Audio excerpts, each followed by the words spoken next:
नमस्कार। आज हम आपसे पुनः तीसरी कड़ी में नीट से जुड़े प्रकरण और उससे संदर्भित कुछ विषयों की चर्चा करने जा रहे हैं।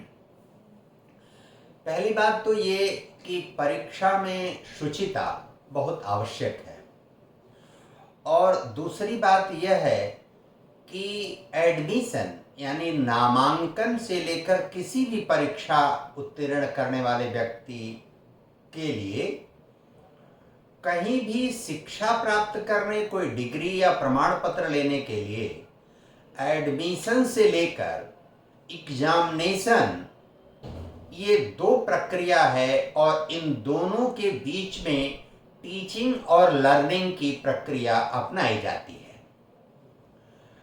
दुनिया भर में और अब भारत में भी जब से हमने शिक्षा की प्रणाली विकसित की और उसको बहुत महत्व नहीं दिया, तो हमने एडमिशन और एग्जामिनेशन यानी जो नामांकन है और जो परीक्षा है उसको महत्वपूर्ण मान लिया और उसके बीच में जो महत्वपूर्ण काम था टीचिंग और लर्निंग का, शिक्षण और अधिगम का, उस कार्य को हमने द्वितीयक कर दिया, तृतीयक चतुर्थक भी कर दिया।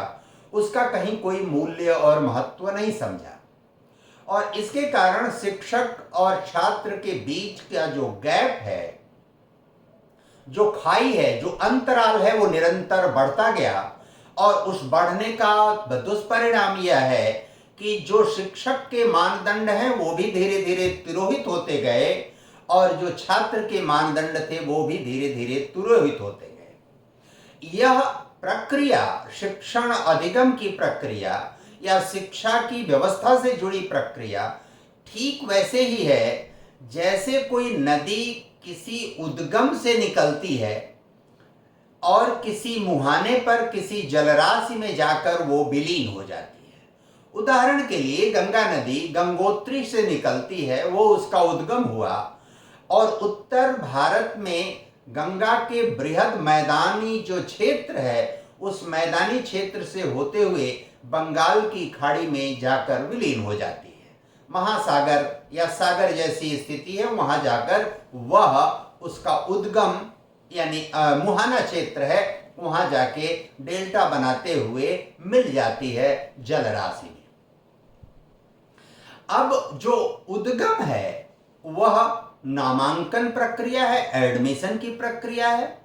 जो उसका मुहाना या डेल्टाई क्षेत्र है या जहां जाके विलीन होना है वह उसका परीक्षा का परिणाम आप मान सकते हैं। इनके बीच में जो नदी का अपवाह तंत्र या अपवाह तंत्र और अपवाह प्रणाली है यानी ड्रेनेज सिस्टम और ड्रेनेज पैटर्न है, और इसके साथ जो नदी अपना बेसिन क्षेत्र बनाती है, उस बेसिन क्षेत्र में जितने भी प्रकार की अपर्दन, परिवहन और निक्षेपण की गतिविधि संचालित करती है, अनाच्छादन की जो प्रक्रिया होती है, उससे मृदा के साथ साथ भूमिगत जल और अन्य प्रकार की सभी घटनाएं घटित होती हैं। जो इरोजन, ट्रांसपोर्टेशन और डिपोजिशन की प्रक्रिया है, जिसको सम्मिलित रूप से डेनुडेशन की प्रक्रिया कहते हैं, यानी अपर्दन, परिवहन और निक्षेपण, जिसके कारण अनाच्छादन की प्रक्रिया पूर्ण होती है। तो उद्गम से लेकर मुहाने तक ये बहुत लंबी व्यवस्थित प्रक्रिया है और जिसके नाते नदी का पूर्ण स्वरूप उद्घाटित होता है, दिखाई पड़ता है। शिक्षा के क्षेत्र में, शिक्षा के तंत्र में एडमिशन की प्रक्रिया और परीक्षा, ये दोनों आप इस रूप में ले सकते हैं कि शुरू का 10% एडमिशन की प्रक्रिया, नामांकन की प्रक्रिया और अंत का 10% परीक्षा की प्रक्रिया होती है। शेष 80% आप बीच में जो शिक्षण और अधिगम का कार्य है वह होना चाहिए। आज दुनिया में क्या हो रहा है उसके विषय में मैं नहीं बहुत कुछ कहता, लेकिन कम से कम भारत में एडमिशन और परीक्षा यानी नामांकन और परीक्षा का ही कार्य हो रहा है, शिक्षण और अधिगम का कार्य नहीं हो रहा है, टीचिंग और लर्निंग की प्रक्रिया नहीं हो रही है, शिक्षक और छात्र का इंटरेक्शन खत्म हो रहा है और इसके कारण अनेक प्रकार की विद्रूपताएं, विसंगतियां और संकट खड़े हो रहे हैं। शिक्षक छात्र से इंटरैक्ट करने में, बातचीत करने में, उससे तादात्म्य स्थापित होने में कभी भी पीछे नहीं हटना चाहिए और छात्र को शिक्षक से तादात्म्य और समन्वय स्थापित करने में कभी पीछे नहीं हटना चाहिए। इसमें किसी को बाधक बनने, इसमें बहुत नियम कानून बघारने जैसी स्थिति आप पैदा करेंगे तो समस्या उत्पन्न होगी। और इसके लिए छात्र जिसकी जिस क्षेत्र में अभिरुचि है, जो पढ़ना चाहता है, जो जिस विषय का ज्ञान लेना चाहता है, उसके लिए आपको ठीक से उसको प्रमोट करना पड़ेगा। जो जीनियस और जेन्युइन माइंड के बच्चे हैं, जिस दिशा में जाना चाहते हैं वहां जाने दीजिए, ऐसे शिक्षक के पास जाने दीजिए, ऐसे शिक्षक से तादात्म्य स्थापित करने दीजिए जो उसको उस मार्ग पर और आगे बढ़ा सके। कोई भी विषय या कोई भी ज्ञान की और विद्या की शाखा कभी किसी को कम या अधिक महत्व नहीं प्रदान करती। किसी भी क्षेत्र में आप उत्कृष्ट कार्य करके अपने मूल्य और महत्व को बढ़ा सकते हैं। जहां तक चिकित्सा का विषय है, चिकित्सा शिक्षा का विषय है, वह तो और भी महत्वपूर्ण है कि चिकित्सा के क्षेत्र में कार्य करने वाले लोग हमेशा से मूल्यवान, महत्वपूर्ण रहे हैं। शिक्षक, चाहे वो चिकित्सा का शिक्षक हो, चाहे अन्य विधाओं का शिक्षक हो, वो हमेशा समाज में आदरणीय और मूल्य प्राप्त व्यक्ति माना जाता रहा है। लेकिन एक बात बहुत महत्वपूर्ण है कि कोई डॉक्टर MBBS, MD, MS या व्हाटसोएवर कोई भी डिग्री वो प्राप्त करता है, तो डिग्री अगर 2 करोड़ रुपए में उसने प्राप्त किया, उसको आप प्राथमिक स्वास्थ्य केंद्र पर या किसी भी सिविल हॉस्पिटल में, जिला चिकित्सालय में, किसी मेडिकल कॉलेज में आप नौकरी पर रखते हैं, तो क्या उस नौकरी से उसकी व्यवस्था संचालित होगी? वो कोई बहुत बड़े बिजनेस घराने से आया हुआ व्यक्ति नहीं है। अगर ऐसे घराने से होगा तो MBBS, MD नहीं करेगा, वो अपना वाणिज्य और व्यापार और उद्योग धंधा संभाल के दूसरे क्षेत्र में कार्य करके, अध्ययन करके वहां लगेगा। लेकिन अगर 2 करोड़, 2.5 करोड़, 4 करोड़ खर्च करके कोई MBBS और MD या MS की डिग्री हासिल किया है, तो वो या कर्ज लेके किया है, या अपनी जमीन जायदाद बेच के किया है, अथवा उसके घर में बहुत सारे लोगों ने धन इकट्ठा धीरे धीरे करके उसको किया है, या बैंक से ऋण लेके किया है। 10-5% ऐसे हैं जो सहजता से वो व्यवस्था करके वो एडमिशन प्राप्त करते हैं, अन्यथा वो बहुत सारी दिक्कतों, परेशानियों और जलालत में खड़े होकर ये व्यवस्था करते हैं। अगर 4 करोड़ किसी ने खर्च किया तो उसके अभिभावक की, उसके नातेदार, रिश्तेदार की, उसके घर परिवार और गृहस्थी में जो लोग हैं, उनकी अपेक्षा होगी कि 4 करोड़ जो उसने खर्च किया है वो 8 करोड़ कैसे कमाकर पहले ले आए। उस सेवा, समर्पण, निष्ठा का कार्य करने के लिए उसके पास अवकाश नहीं है, उसकी मन स्थिति नहीं है, उसकी परिस्थिति नहीं है, उसको आप वातावरण ही नहीं उपलब्ध करा रहे हैं। वो कैसे करेगा? उसके ऊपर इतना दबाव है।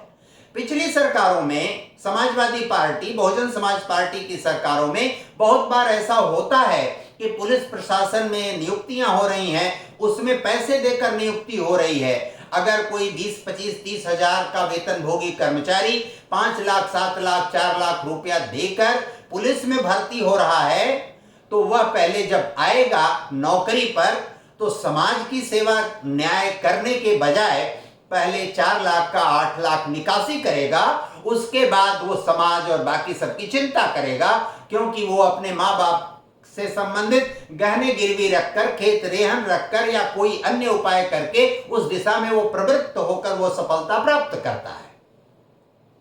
जो आधारभूत कमियां हैं, उन कमियों को रेखांकित करके उसको लक्ष्य बनाकर दूर करने का हम उपक्रम नहीं करते।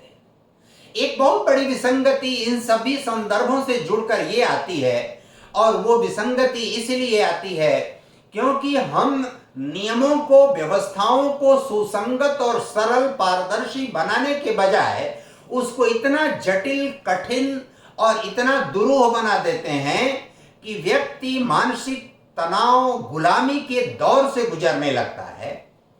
आप ट्रांसफर, पोस्टिंग की प्रक्रिया इतनी जटिल कर दे रहे हैं। आप जो चेयर है जहां से यह सब होनी है, उसकी तगड़ी और कठोर निगरानी करिए, कार्य संस्कृत विकसित करिए, समयबद्ध योजना बनाइए।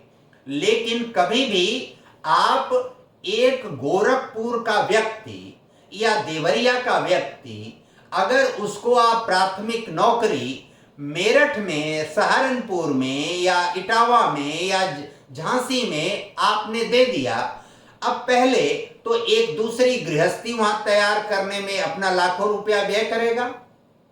यहां माँ बाप उसके हैं, उन माँ बाप को छोड़ के जाएगा। माँ बाप को भी वहां ले जाने की उसकी परिस्थिति नहीं है कि जो 60, 65, 70, 75 साल जहां जिसका जीवन गुजरा है, उसको अचानक आप दूसरे स्थान पर शिफ्ट नहीं कर सकते।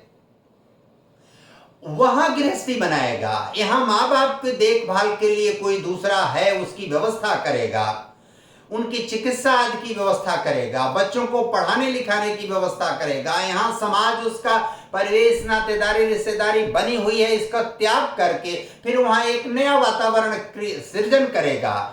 इन दो नावों पर बैठकर वह अपना जीवन, अपने परिवार का जीवन, अपने बच्चों का जीवन, अपने माता पिता का जीवन रसातल में पहले भेज देगा। उसके बाद आप उससे कर्तव्य निष्ठा का पाठ पढ़ाएंगे। यह जो व्यवस्थागत समस्या है, जो संकट है, उसको दूर तक समझ, कार्य संस्कृति विकसित करने के लिए कार्य संस्कृति का मानदंड और कार्य संस्कृति की प्रेरणा देने वाले लोग चाहिए। एक अधिकारी, एक ब्यूरोक्रेट, एक बड़ा अफसर एक स्थान से दूसरे स्थान पर ट्रांसफर हो रहा है, उसको कोई समस्या नहीं है, क्योंकि उसका ट्रांसफरेबल व्यवस्था है, उसका वेतन और अन्य सुविधाएं असीमित हैं, ट्रांसफर पर भी सरकार उसको इंसेंटिव देती है, उसकी व्यवस्था यहां से दूसरे स्थान पर आसानी से हो जाती है, उसके पास संसाधन बहुत है। लेकिन जो निचले तबके के, जो छोटे वेतन भोगी कर्मचारी या शिक्षक हैं या किसी भी क्षेत्र में कार्य करने वाले, उनको आप प्रताड़ित करेंगे। सारा केंद्रीकृत व्यवस्था, स्थानांतरण और पोस्टिंग की आप एक स्थान विशेष से करेंगे। इतना बड़ा प्रदेश है और इस प्रदेश में इतने लोग कार्य कर, इनको सहज और सरल बनाइए।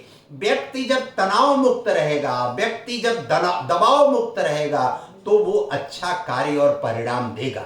उसको आप प्रेरणा दीजिए, उसको आप प्रेरित कीजिए, उसको आप प्रलोभन भी दीजिए कि आप अगर अपना परिणाम इस स्तर का ले आएंगे तो आपका यह हित होगा और आपको इस तरह से पुरस्कृत किया जाएगा, आपको इस तरह से प्रोन्नति दी जाएगी। ये सब मानदंड बनाकर प्रेम और सौहार्द से, जोर जबरदस्ती या दबाव देकर, प्रेशर में तनाव देकर आप कार्य संस्कृति कभी भी विकसित नहीं कर सकते। कार्य संस्कृति विकसित करना, परिणाम प्राप्त करना, यह बहुत व्यवस्थित और जरूरी प्रक्रिया है। यह भी नीट परीक्षा और शिक्षा तंत्र और व्यवस्था से जुड़ा हुआ विषय है, इसको हमको संज्ञान में लेना चाहिए। और हम जब विश्वास, एक बहुत अनिवार्य बात है कि हम किसी का विश्वास तब जीत पाते हैं जब पहले हम उस पर विश्वास करना सीखते हैं। यदि हमको किसी पर विश्वास नहीं है तो समाज और पूरी दुनिया, हम चाहे कितने भी ताकतवर क्यों न हो जाएं, हमारे ऊपर कोई विश्वास नहीं करता है। विश्वास प्राप्त करने के लिए, दूसरे का विश्वास जीतने के लिए पहले आवश्यक है कि हम दूसरे पर विश्वास करना सीखें। और हम विश्वास करना नहीं से सारे कर्मचारियों को, सारे व्यवस्था में लगे हुए छोटे शिक्षकों को या अन्य सभी कार्यों में लगे हुए, हम उसको संदेह की दृष्टि से देखते हैं, छात्रों को संदेह की दृष्टि से देखते हैं। हम ऐसा वातावरण बना रहे हैं जो बच्चे धूर्तता पूर्वक, अच्छे अंक प्राप्त कर लेना चाहते हैं, इसलिए कर लेना चाहते हैं कि उनको 10 लाख 20 लाख 30 लाख में पर्चा मिल रहा है, लीक हुआ पर्चा, और उनको पता है कि हम सरकारी मेडिकल कॉलेज पाएंगे तो 20-25 लाख में हमारी पढ़ाई हो जाएगी। 50-60 लाख में 25-30 लाख हमने पेपर लीक को प्राप्त किया, 20-25 लाख में पढ़ाई हो गई, 50-60 लाख में पढ़ाई हो जाती है, हमारा रैंक कम आ जाएगा तो हमको प्राइवेट मेडिकल कॉलेज मिलेगा, फिर हमको 2-4 करोड़ रुपया खर्च करना पड़ेगा पढ़ाई में, और इस नाते ये विसंगति इस कारण भी उत्पन्न हो रही है। इसलिए ये जो गैप है, ये जो खाई है, इस खाई को हमको पाटना पड़ेगा। हमको पारदर्शी, सुचितापूर्ण, और दबाव और तनाव मुक्त वातावरण सृजन करना पड़ेगा। और पूरी दुनिया में, दुनिया का यदि हम नकल कर रहे हैं तो दुनिया के बड़े बड़े उद्योगपति, चाहे फोर्ड फाउंडेशन हो, चाहे गेट्स फाउंडेशन हो, या अन्य भी जितने फाउंडेशन हैं, वह शिक्षा और चिकित्सा के क्षेत्र में चैरिटी का काम करते हैं, लोक कल्याण का कार्य करते हैं। अभी बिल गेट्स ने संयुक्त राज्य अमेरिका में 50 शिक्षण संस्थान 50 राज्यों में चैरिटी के लिए शुरू किया है। वहां कॉपी किताब फीस किसी को नहीं देना होगा, वहां आप पढ़ने आइए, वहां आप देखिए, सीखिए, समझिए, प्रकृति के वातावरण में रहकर देखिए, सीखिए और समझिए। यहां उद्योग और व्यापार समझ के अगर चिकित्सा के क्षेत्र में, शिक्षा के क्षेत्र में कार्य करेंगे तो समाज, देश और राष्ट्र बिखरेगा, बर्बाद होगा, कमजोर होगा, नागरिक कमजोर होगा, नागरिक के मन में कुंठा, हताशा और निराशा फैलेगी। इसको, यह जो वर्तमान सरकार है, इससे लोगों को अधिक अपेक्षा है कि इन सब दिशा में व्यापक और तेज, तीव्र गति से कार्य करेगी।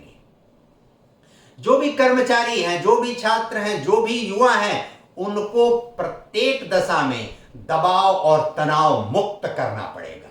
कम से कम सरकारी स्तर पर, सामाजिक स्तर पर दबाव और तनाव मुक्त उनका परिवार, उनके समाज के लोग करेंगे, लेकिन सरकारी स्तर पर दबाव और तनाव से मुक्त होना चाहिए। तब उनसे निष्ठा, समर्पण, कार्य संस्कृति की आप अपेक्षा कर सकते हैं। जबरदस्ती चाकू भोंक कर आप उनसे नहीं करा सकते यह कार्य। दबाव और तनाव से कार्य जब तक आप ताकतवर हैं तब तक किसी से ले सकते हैं, लेकिन जैसे ही आपको कोई कमजोर देखना शुरू करेगा, वैसे ही रिएक्ट करेगा, वैसे प्रतिक्रिया करेगा और उसका नकारात्मक दुष्प्रभाव पड़ेगा। इसलिए केंद्र सरकार से मेरा अनुरोध, निवेदन, विनती, प्रार्थना है कि नीट के संदर्भ में जो पेपर लीक हुआ है, जो भी दंडित हैं, निर्ममता पूर्वक, कठोरता पूर्वक, पारदर्शिता पूर्वक जो भी त्रुटि हो गई, कोई बात नहीं, लेकिन अब से उनके कठोर, इतना उनको ऐसी सजा देनी चाहिए, और सजा के साथ साथ जो शिक्षा से संबंधित, चिकित्सा से, शिक्षा से संबंधित जो विसंगति है, उसको भी निर्ममता पूर्वक दूर करने का प्रयत्न करना चाहिए। हमको विदेशों से बहुत सारी चीजों का हम उदाहरण देते हैं, विदेशों का नकल करते हैं, लेकिन जो वास्तव में उचित और श्रेष्ठ नकल है, उसका उदाहरण देकर हम उसका अनुपालन क्यों नहीं करते? उसके लिए लोगों को प्रेरित क्यों नहीं करते? हम किसी उद्योगपति को यह क्यों नहीं कहते कि आप ऐसा मेडिकल कॉलेज दो, खोलिए, जिसमें 1000 करोड़ लगाइए और सरकार आपको इनकम टैक्स में इतना रिबेट देगी। आप चैरिटी और लोक कल्याण की दृष्टि से यह उत्कृष्ट कार्य संपादित करिए, एक मानदंड स्थापित करिए समाज में। आप उनको 2%, 4%, 5% इनकम टैक्स में छूट देकर उनको इस दिशा में प्रेरित करिए, आगे बढ़ाइए, उनका महिमा मंडन करिए, उनको पद्मश्री दीजिए, उनको पद्म भूषण दीजिए, अगर इस तरह का कोई कार्य कर रहा है। इसलिए केंद्र सरकार और इस व्यवस्था में लगे लोगों से हमारी अपेक्षा, निवेदन, विनती, प्रार्थना है कि इस दिशा में नीट का जो प्रकरण आया है उसका समाधान करने की कोशिश करें। धन्यवाद, नमस्कार। इस अवसर पर इतना ही निवेदन करता हूं। नमस्कार।